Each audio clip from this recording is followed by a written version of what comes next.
Hello, welcome to today's topic. I'm really excited to actually share with you today, and I have to make a confession before we start. And that confession is that I am kind of teaching you as a past sufferer of this issue of time management. I actually find it very comical in some ways because I bought a new journal back in I guess it was December, and I got this journal and I absolutely love this journal. But the funny thing is that in this journal, on the bottom left of every single page of this journal, on every single day, it has this question. It's the question that when I was, a young mother would strike the fear into my heart beyond anything. And it would often come from my children. And the question was, what is for dinner? And the reason why that question struck fear into my heart is because I wasn't prepared. And so it would be like 4 o'clock and I'd be then confronted with this question, what's for dinner? And I hadn't put thought into it. I hadn't even, defrosted anything. I hadn't even the ingredients that I needed, and I was scrambling and I was frustrated and I absolutely hated that question. So I want to kind of share with you a little bit about my journey on this issue of time management. And I'm hoping that you're going to not only learn from my past experience to be able to produce better in your life, but also learn from some of the principles that I'm going to share with you today. So I'm going to tell you right from the beginning that even though I am a proponent of time management, I am not what I consider a time management Nazi. And I think that this kind of comes back to the whole name of this group, which is to make your mark, how each of us has tools, the exact same canvas and so on. But how we apply those tools is going to look very different for each of us, right? And so one of the things that I've learned along the way in my journey is that if I overstructure my day, it actually produces a negative effect in me. I'm not at my best. I'm at my best when I have sufficient structure, but sufficient free time that I can then create and do what I need to do in at the moment, because sometimes I can be very spontaneous. So I need this really healthy balance between a structured day and free time in my day. And if I have too much structure, I don't do well. If I have too much free time, I don't do well. So I do really well having a balance of both. Now you're going to have to find your own groove and how you fit best in that kind of category. But I'm going to tell you something else. I have heard a lot of different time management sessions over the past couple of years, and there seems to be a trend to talk about how it is a really great thing for time management to have a lot of notifications showing on your phone. So for example, you get that little red dot on your phone on top of your emails, and it will tell you how many new email messages that you have that are unread, or you get the same thing in Facebook Messenger or in text and so on. And I've heard over and over again through time management talks that the best thing to do is to be okay with seeing, 755 is the number inside of that, unread email notification. And I've heard it several times, and every time I hear it, I have the same response, which is like, no way. And so I want you to know that not everybody has the same approach to time management. I don't like unread email messages. I feel like it's kind of the same as, some people who like to drive until the tank gets completely empty and then they fill it up, and other people like to keep the tank full because they don't like the stress of having to fill the tank when it's close to empty and then finding a place to put the gas in. So they just constantly keep gas in and keep it full. And my philosophy is that when it comes to checking messages, I would much rather deal with whatever I can deal with right away and know that it's cleared from my mind. If there's things that I don't want to deal with, I have a different way of sorting that out and dealing with it later. But to have 755 unread email messages would just not do well for my soul.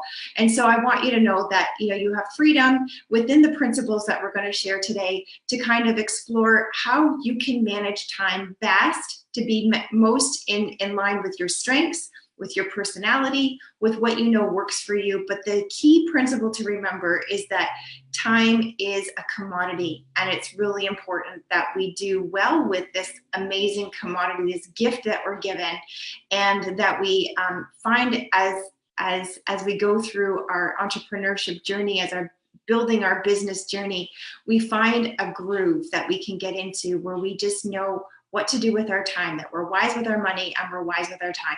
Okay, so I'm going to start by sharing my screen because I got a presentation I'm going to show you. Sorry, I don't want to do that. That is not what I wanted to do. I want to share my screen, so I'm going to grab that now. And as I'm going through these slides, I'm going to be kind of flipping in and out because I have a video that I want to show you as well. But feel free to make notes if it's useful to you, or don't if it's not. So I want to start by saying that, you know, when I'm talking about time management and scheduling, I'm really talking about how to make the most out of our lives, right? So I am a firm believer that we have this incredible ability to create. So every single day that is given to us is a gift that we can then use to create something pretty spectacular. But alternatively, we can create something that's not so spectacular and potentially very negative. And so we definitely want to be, you know, thinking about how are we using our time and being very, very intentional about how we're using our time. Again, not that we can't ever have downtime, but I almost feel like our downtime needs to be scheduled as well. So take a look at some of these principles that we're going to go through together. So the first thing, I like to ground everything into truth. And I love this truth from Ephesians chapter 5, verse 15 and 16. And it says, look carefully how you walk, not as unwise, but as wise, making the best use of the time because the days are evil.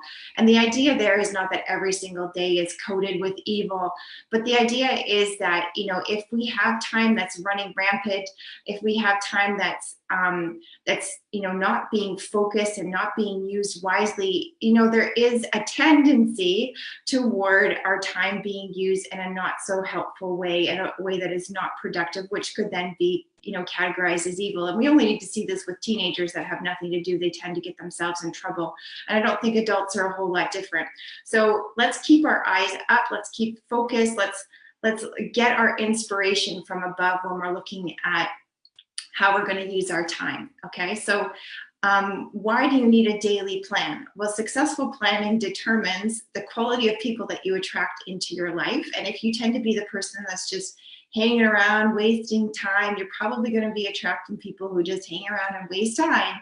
And you are going to be able to, if you do plan, you're going to be able to attract people who are quality people and who know how to make the most out of their time, their money, and their talents. The ability that you will have to support more people with less time is going to be determined by how well you plan. And if you're building a direct sales business, you need to be able to support a lot of people, right? You know, there's my organization is still pretty small, somewhere in the area of 25,000 people, but there are people in my business who have 1 million people on their organization. You can only imagine that as you support this, you know, number of people, you have to become very effective with how you use your time. If I gave everyone equal access to me, then I would have no time. I love this quote on the left-hand side: spectacular achievement is always preceded by unspectacular preparation. And for this, I love to use the example of, you know, like Tessa Virtue, you know, and Scott, I forget his last name, but I mean, maybe it's Scott Virtue. And anyways, Tessa and Scott, these incredible ice skaters, right? And they get on the ice rink, and for 3 minutes, it is absolute perfection. It is 3 minutes where you just cannot look away from the screen or look away from the ice if you're there in person. And there is such beauty in what they create in that 3 minutes. But that 3 minutes didn't just take them 3 minutes to create, right? That 3 minutes actually took them a lifetime of investing into their skill and their art figure skating so that they could spend that 3 minutes and wow the world. So to get that spectacular achievement, it was preceded by a lot of unspectacular preparation, a lot of waking up very early in the morning, a lot of, hours and hours on the ice, a lot of falls, a lot of injuries, and that was what created the spectacular achievement later on. And so remember that how you use your day each and every day is not just about that day, but it's about what you're creating for your future and that spectacular achievement that you want to get at one point. So time management is really a misnomer, says Stephen Covey, because the challenge isn't to manage time, but to manage ourselves. And we know that really because time is a fixed thing. We can't just change it. We can't just add to it. But what we can do is manage ourselves so that we have this gift of time most effectively used in our lives. And so we're really talking about self-management when we're talking about time management. And as we go through a lot of the principles, you're going to understand that to the extent that you have been using time poorly, it's probably because you have some limiting beliefs or you have some things in your character that still need to be sorted out. And so just know that there's hope. You can totally change that, but it is going to be about getting a hold of what's happening inside of yourself, right? Okay, so here's a kind of scenario to think about. So imagine that you have a bank that credits your account every morning with $86,400. Shopping. That would be a lot of fun. So $86,400 every single day is what gets deposited into your account every morning. Okay. It carries over no balance from day to day. And every morning it deletes whatever part you didn't use during the previous day. That would be a lot of shopping you would have to do every day, right? And so you don't get to carry over any of the balance, but you have $86,400 to use on that day. Well, each of us has such a bank, and the name is time. So that's how many seconds or minutes are in the day. I have to remember my calculation, but that's how much time we have, and how we use that time is of absolute importance, right? And so when we start to see, the value of money and what would we do with that much money every day, and how we would have to be really effective at money management in order to be able to manage that kind of money every day, we realize that we have to be really diligent about our time. I like this kind of comparison because what we see here on the left-hand side is a compass, and on the right-hand side, we see our clock. And we get a struggle when there is a gap between our compass and our clock. Well, what do each of these things represent? Our compass are our values, things that we really feel are important, the place we want to go in this world, the heartfelt things, the family priorities, the priorities for our spiritual life, priorities for our physical life. So that is our compass, the underlying values. And the clock is what we actually have to do in a day. So that could be anything from chores to just your daily activities, and potentially the time that you spend watching TV and so on. So your goal is to make sure that what you do, the clock, actually contributes directly to what's most important, which is your compass. When there's a discrepancy between the clock and the compass, then we have a problem. But when these are working in alignment, then we have magic, right? That's where the power happens. So the flow of compass living looks like this. First of all, connect to your mission and vision. If you have not yet done this, you really need to spend time figuring out what is most important to you. So what are the things that you value? What is it that you ultimately want to be about and be remembered for? What's your legacy, right? That's critical. Be clear on your role and responsibilities. So what commitments must you make? So maybe you have a goal to be, a world champion basketball player, but the reality is that you're a mom or a dad and you still have responsibilities at home, and you still have to feed your children. Yes, that is a priority. And you still have to, keep other commitments that you might have. So be clear on your roles and responsibilities as you're connecting to your vision, and then identify your goals. So you really ought to be having kind of short-term and long-term goals. The short-term would be the 30 days, and potentially even 6 months can be more of a short-term goal. And then we have 2 years and 5-year goals. Where do you want to be? And if you want to be at that place in that next period of time, what do you need to do now in order to get there? And you've heard me probably, if you've been around me any length of time, refer to Jordan Peterson's example or description of time management. And he said, it's really important to understand where you want to get to. You need to have that goal, and you need to say, what do I need to do today to get to that place in the future where I need to be? But he also says, the opposite should also happen. Not only do we want to see where do we want to be, but what is the absolute worst version of our future that we can think about? Like what would be just awful as a picture for the future? We need to think about that too, he says, because then we need to look at what are we doing today to feed into that future, and how can we get rid of that, right? So identifying our goals and then understanding what are we going to do to get to that place.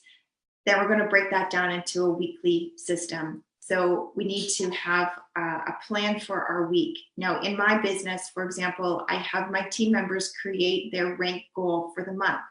If their rank goal is a rank of silver, for example, and they need 3,000 PV of more volume to get to that rank, and they need it in certain places, well, then they have to strategize. They have to think about how many classes is that going to take, and to get that many classes, how many people are they going to have to contact, and how many one-on-one appointments are they going to have to do. So they need to break it down very practically from the overall goal into what are the things that need to be done, and then we need to fit that in, those things that need to be done. We need to fit them in on a weekly basis, and on a weekly basis we go back and reevaluate, how did we do with our goals this past week, how are we doing with our ultimate goal of silver in this case, and how do we reorganize my schedule for the next coming week so that I can be closer to that place where I want to be, because sometimes we're a little further away, sometimes we're a little closer, and we can rework our schedule based on that. But we definitely want to have some kind of system that we're following on a weekly basis. And then we evaluate, like I just said, we're going to look at how did we do on one week, and that will become our foundation for the following week. I want you to think about this. If you do nothing different, will you be happy with everything being the same way it is right now, 5 years, 10 years, or 25 years from now? Think about that.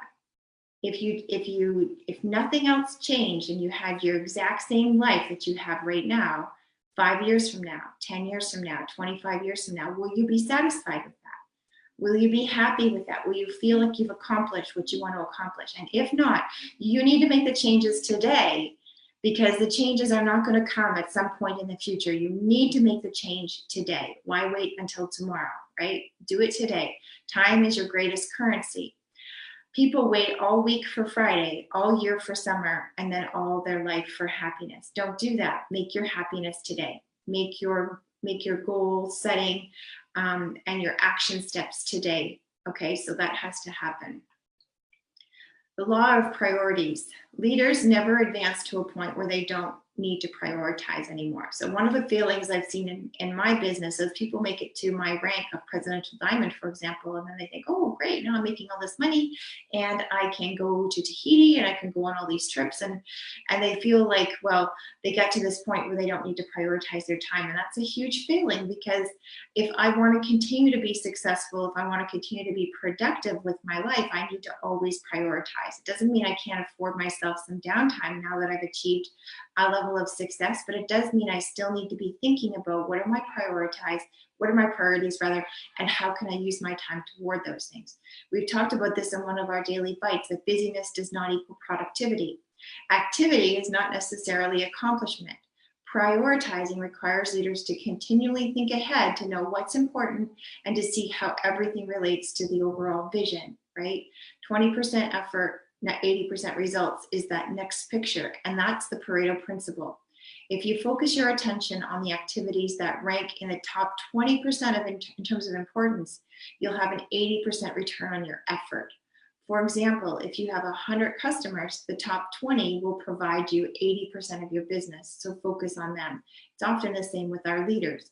If we have a team of leaders, sometimes what we do is we put our effort into the ones that are failing, and really we need to kind of just release those failing leaders and put our focus and effort onto leaders that are succeeding, because they're going to give 80% of the results. And that's for sure. As I look across my organization, it's 100% true. So we want to focus our effort and energy on those who are producing. And then it doesn't mean that the other 80% of the people who are not doing so well, doesn't mean that they don't get any of us, but they get what Deb Erickson would call, they get the soup, right? They get the marinating effect of being part of your organization, of part of all your training programs, etc. But they don't necessarily get your one-on-one attention. That needs to go to the ones who are actually being productive. 3 R's to think about: requirement, return, and reward. You have to order your lives according to these 3 questions. And the first one is, what is required? Of course, you have priorities that have to begin with what's required of us. So an example would be, what must I do, or what should I do that nobody else can do for me? And a great example would be my homeschooling. There's a lot of times when I've had people come in to help me with homeschooling, but at the end of the day, I need to ultimately be responsible for that. I don't want to offload that, because the whole point of me choosing to homeschool was so that I can have input and time with my son. So I don't, even though I could, offload that and put him in a private school or whatever, I don't want to. So that is something that I've chosen as being one of my priorities. If I'm doing something that's not necessary, I should eliminate it. And if I'm doing something that's necessary but not required of me personally, I need to delegate it. Okay, so there's lots of things then that I can delegate. So I don't want to delegate the training of my son, but I can delegate, gardening work. So I hire a gardener. I can delegate, some of the construction work that's happening in my home. That's what my husband's learning to do, because he's very good at construction and he can do it all, but he doesn't need to do it all. Okay, so what gives the greatest return? As a leader, you should be spending most of your time working in your areas of your greatest strength. Ideally, leaders should get out of their comfort zone, but stay in their strength zone.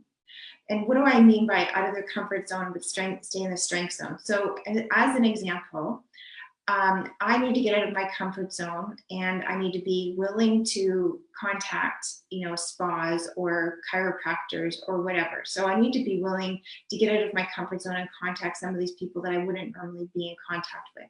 I need to be willing, for example, to teach a class on something that I'm not entirely comfortable with the content on, realizing that, I can do it, so that's getting out of my comfort zone. But if I'm constantly staying in that zone where I don't feel my strengths are best used, then I'm being unproductive. And an example would be make intakes. I don't like make intakes. Let's just say that. A make intake is when someone would come to my home, they would use different materials and they would make things like lip balm and body butter. I can do it. I don't like to do it. And so I do it once in a while. I do it to serve my customers, but if I do that all the time, I am not using my time effectively. I'm not really building my business, and I'm certainly not contributing to the value of my life or the quality of my life, because I don't enjoy it. I'm not a crafty type person. So I'd much rather use my creativity in other ways than making a lip balm.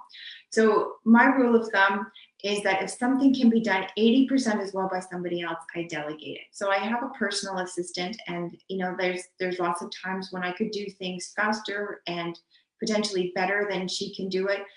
Same with some of the other tasks that I have delegated, but the reality is that I can't do everything, and it's not necessary for me to do everything. So even if it's done 80% as well by somebody else, I can delegate that. And then I have to be willing to step back and just say, you know what, that's okay. It's not necessarily how I would have done it, but it's okay. It's good. It's being done, and that's good. So that's important to keep in mind, is what gives you the greatest return.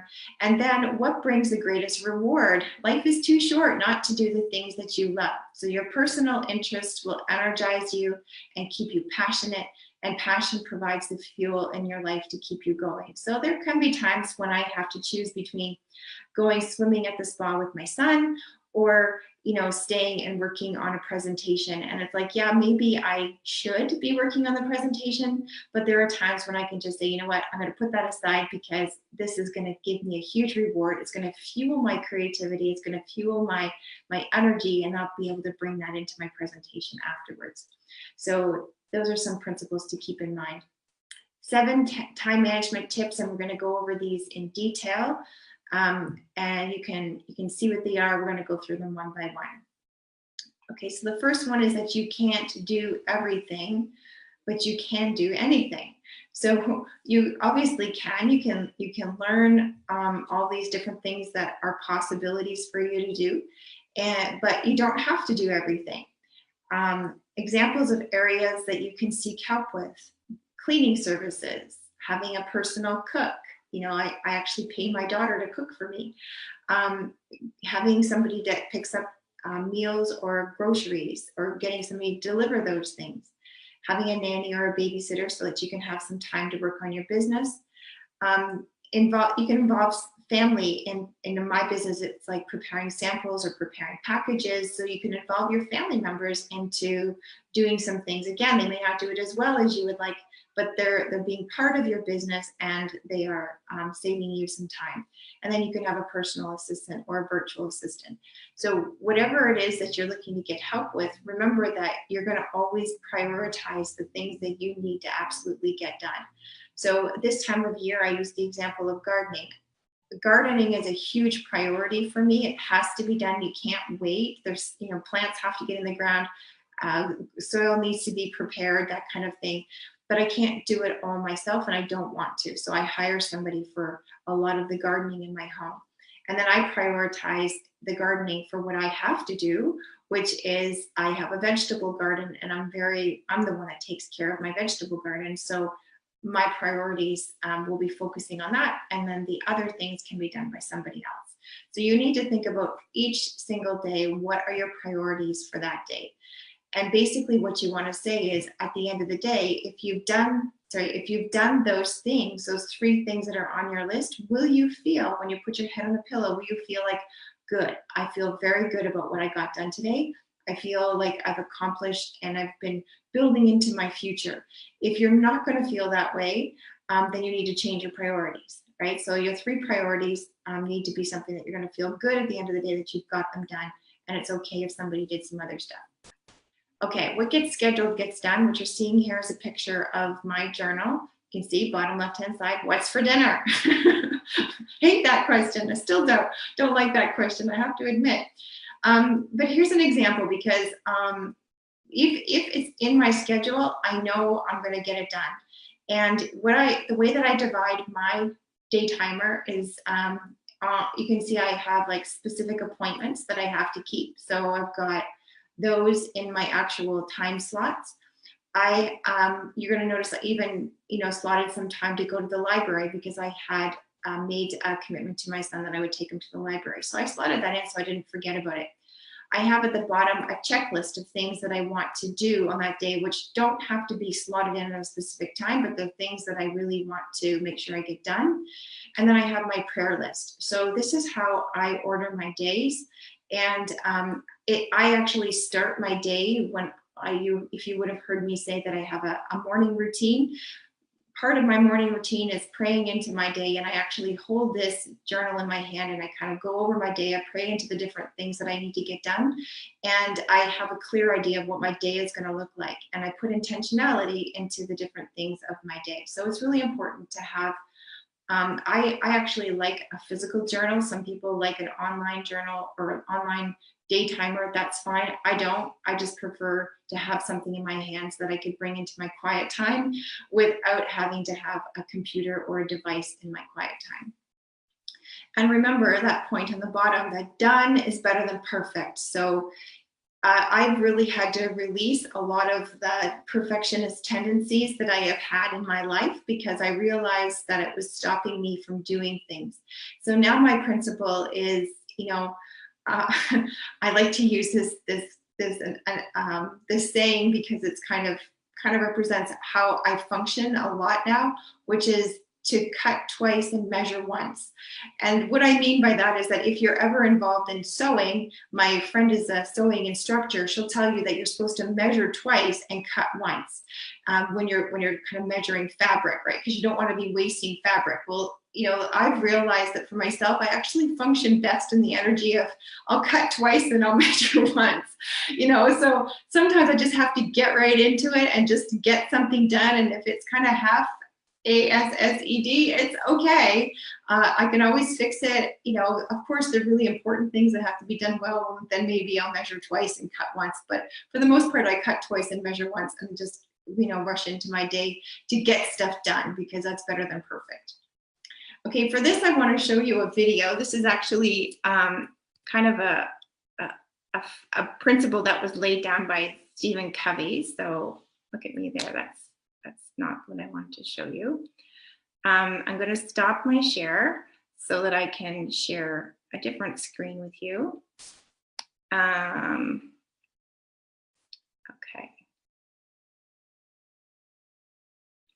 Share screen. And this is a great little analogy of how we can use our time best. So I'm just going to hit play. This is your life. Looks pretty full, doesn't it? That's because it is. It's full of all the things you'd be incomplete without. Love, family, food, water, health, your parents, your passions. With all of these things, you could have nothing else and still lead a full life. But even with all of this, you'll still have some space to fit more things. Smaller things. This is your job, your car, your house, money, things that are still important. But if you took them all away, your life would still be full. If you're watching this video, that means you're lucky enough to have at least some of these things. But if you're really lucky, and many of us are, you'll still have some space left over. These are the really small things. Watching a movie, playing a video game, sports, ice cream. Things that make your life that little bit nicer, but things that are really just trivial in the end. If you wanted, you could try to put these things first, wasting your time in front of the television or the computer, playing games, or whatever it might be. You can follow it up with the material things, money, cars, houses, clothes. But then when it comes time to try to fit in all the important things, you run out of space. Some things will have to be left out. And nobody wants that. So keep that in mind as you go through life. Put the really important things first, and then find space for the rest. If you run out, it really won't matter anyways. It's just the small stuff. Okay, so that's a really great analogy, and kind of gets to the point that I wanted to share, which is, you know, really prioritizing the big stuff first. And let me just go over there. I'm hoping that you're able to see that video. I'm going to check it later. I'm going to put a link to that video so that you'll be able to look at it again for yourself later on. But that's kind of going over this principle of prioritizing the big important stuff first, and then everything else will fit in afterwards. And so, you know, you're going to have to decide for yourself, what are those golf balls? What are the really important stuff? But once you've decided that, you can't compromise. You really got to keep that as a priority in your life, and then let everything else fit in around it. Here's some ideas of things that could be priorities. Okay, so number 3 principle is to picture the outcome. You need to ask yourself, will it be worth it? If you complete these 2 to 3 tasks today, will I feel successful? So that's what we've talked about before. And how does it feel in my body to accomplish this task? So what do I want to accomplish during this mentor call, as an example? So you have to picture the outcome. And I've often talked about this in the area of when you're doing a workshop. So when I'm teaching my team members, when they're going to go to teach a workshop somewhere, that they need to actually picture themselves in that workshop, and what do they want the outcome of that workshop to be? What do they want their people to walk away feeling? How do they want them to be empowered and excited? And so as you go into your day, you're picturing the outcome of your day as if it had already completed, and you're kind of then going to be using all of your energy to feed into that picture that you've got into your mind. That makes your day hugely different than if you just go into it and respond to that day. This principle is called Eat That Frog, and it comes from the book named Eat That Frog by Brian Tracy. And the goal here is to prioritize, to get things done that you need to get done first, like we've talked about, and usually to do the things that you don't like first, because once you do that and you get that out of the way, then you're going to find, because you have usually the most stamina, the most self-control, so to speak, at the beginning of the day. If you can put your energy into effort into getting those things done, and then letting the rest of your day unfold after that, with the things that you enjoy doing a little bit more, you'll probably find that you're not procrastinating as much. And so this book is a great reference to if you want to stop procrastinating. But I'm going to tell you that it's great to read about this. It's great to put into practice these principles. But if you find that you're still stuck in this area of procrastination, at the heart of procrastination is really self-sabotage. And so what you need to then understand is, why are you self-sabotaging? What is it that is causing you to want to undermine your own success? And believe it or not, we all tend to have these tendencies for different reasons. And so I would invite you to explore this idea of self-sabotage. If you go through some training with Deb Erickson in the I Can Institute, she's got one training called I Can Start, where she talks about these principles, like what is it that could be stopping you from actually starting, and keeping that momentum going. So yes, it's important to read these books, but it's also important to look at the underlying causes of what is causing you to procrastinate.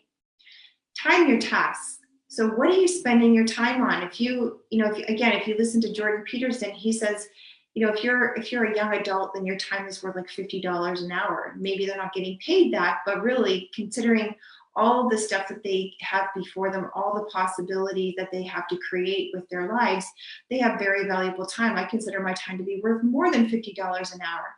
So if you consider that, and you're spending 4 hours a day, as an example, watching TV, you've just spent $200 watching TV. Would you spend $200 paying somebody else to watch TV for you? Probably not. So maybe you should be thinking about whether you should be spending your time doing that. That's 13 years over your lifetime if you're spending 4 hours a day. Think about, instead of what are you wasting your time, for example, on social media or on TV or all of these possible things that you could be then wasting that money basically on. Think about what would happen if you were to put that time into building your business or investing in your family or personal growth. Would you pay somebody $200 to help you for 4 hours to grow yourself? I think you probably would. Well, imagine if you took then that 4 hours instead of watching TV and you put it into personal growth and personal development books, and you grew yourself and you started making declarations and you started doing a morning routine and you did all of those things instead. Imagine how much different your life would be. And so think about how you would actually want to spend your time if you had to pay somebody to do what you are doing. I like this task. It's called the Pomodoro method of getting tasks completed. And it was developed in the 1980s. And the man who developed it figured that if you want to stay focused on a task, it's easier to do it for short bursts than it is to do it for an extended period of time. So as an example, my daughter has to write a lot of essays in university. And so instead of her maybe spending 5 hours writing an essay, if she were to break it down into 25-minute intervals, it would be more likely, although she's incredibly focused and likely would spend more than 5 hours getting her essay done. But for many people, it's hard to stay focused for that long of a period. And so the idea is you set up Pomodoro, and you can actually download a Pomodoro app. So it will time your tasks. And let's just say that your task is that you're working on a presentation. I'll give that example again. So you spend 25 minutes working on the presentation. When the Pomodoro rings, you get up, you take a 5-minute break, maybe grab a drink, maybe grab some water, maybe do some stretching, maybe just go get a breath of fresh air. After 5 minutes, you come back and you work again for another 25 minutes. And then every 4 Pomodoros, so now 2 hours has gone by this point, then you take a longer break and maybe you spend a half an hour doing something like going for a walk or whatever. And the idea is that when you're doing this method, and you have to be undistracted for that 25 minutes. You can't be also checking social media and emails and so on. You need to really be focused, but the idea is that once you do that, you're going to be hugely successful. So that is a way that you can approach your tasks. And then, of course, you want to measure everything against your vision. This is the comparison between the compass and the clock. Do you find that you're constantly stuck building somebody else's dream life? That's not cool. That's often what employees do. And that's why I like to work for myself. And I think that's why we're all here, to learn how to become entrepreneurs so that we can build our own dreams and not somebody else's. Do you check your email or your messenger first thing in the morning, before you do anything else? Because that can totally shift your day, right? If you look at an email that's upsetting, or if you look at something that you need to get done, which draws you to the computer, and then you start spending 2 hours there and you miss your morning routine, it can really mess you up. And do you browse Facebook more than you post? If yes, then you're living life in response mode. You want to practice saying no to things until you check it against your vision. There's no point doing efficiently something that you should not be doing at all. So maybe you're really, really efficient at checking Facebook posts and you can scroll through, Instagram like a ninja, but is that really what is, building into your future? Is that really part of your vision? Things that matter most must never be at the mercy of things that matter the least. So really, really important principle. Okay, so the next thing, oops, it's stuck. Hang on. I'm going to stop my share because my PowerPoint is stuck for whatever reason. There we go. I can share again. Okay, I love this quote. Every day, the world will drag you by the hand, yelling, "This is important, and this is important, and this is important. And you need to worry about this, and this, and this." And each day, it is up to you to yank your hand back, put it on your heart, and say, "No, this is what's important."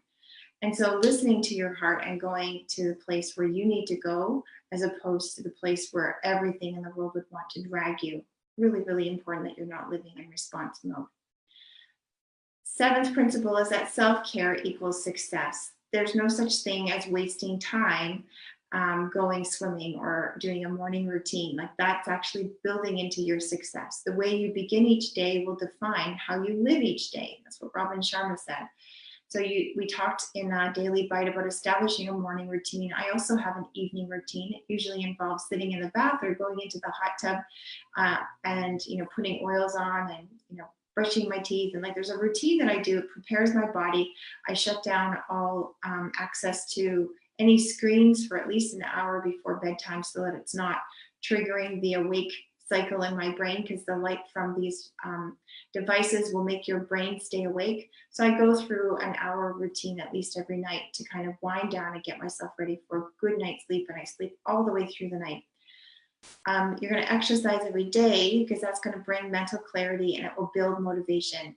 You cannot serve others from a place of joy and ease if you're not living the life that you're selling, or if your own cup is empty, right? We don't want to be living from an empty cup. It's not very attractive to other people. Your lifestyle will sell. And so the more that you take care of yourself, the greater your attraction to your business is, or to what you're offering other people. It's always amazed me how many doctors or chiropractors have such poor health. I mean, they're overweight. They're clearly, not healthy. They're smoking or whatever, and yet they are trying to teach us about health. And so I feel like it's important that we live the message that we're trying to teach. So here's some cool tools that will be really helpful for you. So you can use an appointment scheduling tool. So this is a great way if you are having people make appointments with you.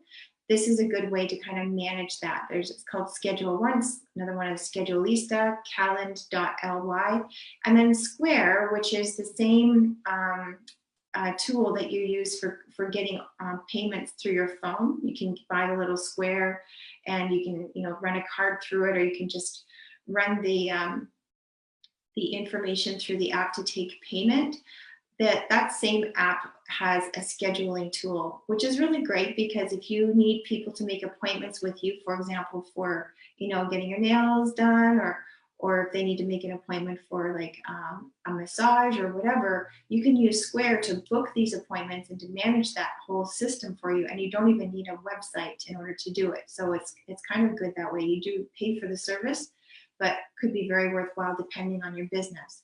You could download meal planner apps. So one called Plan to Eat that costs $5 a month. I know that there's other ones out there that are free. As I mentioned, there's the Pomodoro timer tracker app. So that also is free. Google Calendar is free if you want to use an online calendar system. You can use Evernote for making lists and for tracking your ideas. Again, that's free. There are social media management. So if you want to like put posts on social media, but you don't want to be in front of the computer all the time, you can actually just schedule a time in your day that you make the posts. For example, maybe once a week, you're going to spend 3 hours doing all of your social media posts for the entire week. And you would schedule when you want it to post. So you want this one to post Monday, this one Tuesday at noon, this one Thursday at 3 p.m., whatever. And you could do that through these social media tools. One's called Hootsuite and one's called SynShare. There's other ones as well.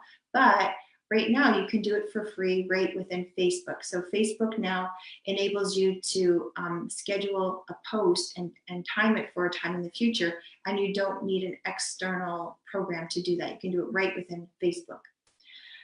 Some books that were mentioned were Eat That Frog. I've also talked before about The Slight Edge. There's also Essentialism, First Things First, and The 1 Minute Manager. So all those are books that will help you with time management. Remember this, that tomorrow is a mystical land where 99% of all human productivity, motivation, and achievement is stored. So if we want to be effective, we don't want to put things off until tomorrow. I just finished watching the play Annie with my daughter and my son. We went to go see that downtown Toronto, and it's a wonderful play. And of course, her song is "Tomorrow, Tomorrow, I Love You, Tomorrow." But the reality is that she was saying it as a way of hope. She was talking about the fact that the sun will come out tomorrow, and so it was meant to be a message of hope. And yet, people often use now the song of tomorrow in their brains if they don't actually sing it, as that's when I'll do this stuff, and it becomes a tool of procrastination instead of one of hope. So be wise with your time, and it's going to pay off. So I'm going to just kind of flip over to Facebook and see if there's any questions. Let me just go there. So if you do have questions, I have some time to answer questions now. And you would just put it right on the live video. I don't see any questions yet. The planner that I have, Ruth, is called, it's kind of frustrating because she's not going to be shipping to Canada anymore, but this was called by Anchored Press. It's called the Daily Devotional Planner. She's not going to be shipping to Canada anymore, and the shipping was kind of a bit of a nightmare. I ordered them for all of my front line. So I've actually been thinking about, creating a planner that we can use as Canadians that doesn't have all the American holidays and so on. But I really like the planner. I know people do use Dough Planner. That's another one. I just liked this because it was bringing together, kind of my prayer time and my my time for putting intentionality into my day. So I really liked that aspect of it. But yeah, you can see if you can order from her. I'm not sure if it's still something that I'm going to be sending out. Yeah, so the Dough Planner I know does help with different aspects of your business. There's a few of them that are like that. And the important thing is that you find something that works for you. I did a lot of research before I bought my planner, and some of them were, like so highly rated, like, because I searched for like top 10 planners for entrepreneurs, and like the ones that were at the top, I would look at them and I'd think, oh, I don't like this at all. So the reality is you got to find one that really works with you. You missed me at Annie. Oh, really? At the merchant booth? Yeah, that's funny. I went to the merchant booth looking for something healthy to eat because we were starving, and it was like, oh, it's so awful. I don't know why you go to these events and all they have is like junk food. It's like, really, have we not kind of gotten beyond that? But anyway, that's my only disappointment. I loved the play. I'm glad that the information has been helpful. Yeah, implementing it today, exactly, not tomorrow. You're smart. A family planner. So are you planning for a family, Randall? A family planner, I'm not sure what you mean. I think maybe you mean like the big one. I used to have that. I would put it up on my wall, and it would be like, I think the one that I had was like a mom's planner. It had like stickers in it for all your different family activities. I think maybe you're talking more generally about coordinating your planners with your spouse. So for my husband's birthday, I bought him this journal. It's called A Life Well Lived. And again, the idea is that it brings intentionality into the day. There's messages that you can read. He doesn't have a lot of like scheduled things, so I really liked this for him because it gave him a place to put his priorities, a place to put his schedule, and then there's actually a place to do a bit of journaling. And so I got him that one. So we don't actually have coordinated schedules that way. We kind of just chat and talk to each other and say, what are you doing today? So that, but if you feel like it's helpful, I know that there's online ones that you can kind of coordinate schedules, and definitely possible to see what's going on. Like you said, exactly. If you do an overall planning calendar, so that could be helpful. For me, I guess what I feel like is I just need one place to put my stuff. And if I had to update other calendars, like even my personal assistant sends me a schedule, and she says, keep this updated so I know what you're up to. I never update it. It's kind of like, it's just too much. I'm just going to send her pictures from mine and say, here, this is what I'm doing. So I'm glad it's been helpful, Ruth. I'm really glad. Yeah, so if there's any other questions, feel free to put them here. And if you need some kind of elaboration on different tools, I'm happy to share that with you as well. The big thing you need to know is that when I hear a lot of people talk about time management, they're people who are like time management, like I said, they're either time management Nazis or time management gurus, and I always have been left feeling like, oh gosh, I suck at this, I'm not so good at this. But I realized I just have a different way of doing time management, but I do actually prioritize my time, and I've learned things from people, and I've incorporated those principles. But just know that your way of doing time management may look very different than mine, and that's okay. You just need to find something that's leading you toward your goals. I mean, I can't be that awful at time management considering I've got where I am. So I have to have some kind of natural ability, but at the same time, being more structured. One of the things I didn't talk about was the benefit of kind of grouping like activities. And so in my calendar, what I do for Monday and Tuesday is that's my day to focus on my team. I do my mentor calls that day. If I have team calls to do, I do it Monday and Tuesday. So those are my looking down days where I'm really focusing on my team. And then the rest of the days, Wednesday, Thursday, Friday, I'm kind of looking out and I'm focusing on outward. So I'm not necessarily needing to be tied to home or tied to the computer. If I have other appointments, I'm probably going to do it Wednesday to Friday, and that's my business development days or my fun days, and then Saturday I usually do work. And why do I work Saturday? Well, because I often have big chunks of time that I take out on Wednesday, Thursday, and Friday to do different things. And so then I use Friday as somewhat of a catch-up day. I don't work the whole day by any stretch of the imagination. I just usually do a period of time, and then I'm out in the garden, and then Sunday I don't work. So, you got to find something that works for you, but I find that grouping like activities together is really important. In fact, if one of my team members misses their mentor call on a Monday or Tuesday and they want to reschedule it for a Thursday, I don't do that. I mean, unless it's absolutely necessary, I really don't, because I need to get beyond that focus of looking at my team and get my energy outward. It's just really important for me. So you're gonna have your own things that work for you, but structuring like activities together will help you with productivity. All right, well, it was great to connect with you. You can keep asking questions right on the post, and we'll see you again next week. Next week we are talking about, I can't even remember, what are we talking about next week? So next week we're doing Mastering the Art of Sales. Oh yeah, that's right. So that's going to be a lot of fun. I really am excited to share this with you. It's a training that I did with my, not with my team, but I had an in-person sales training event here at my house. I had like 14 people here.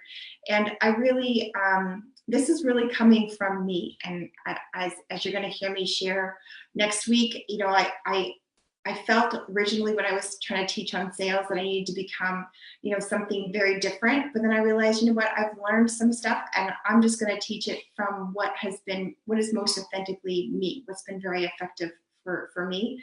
And I really hope that it's going to be a blessing to you. So I'll see you next week and enjoy the Daily Bites. Bye for now.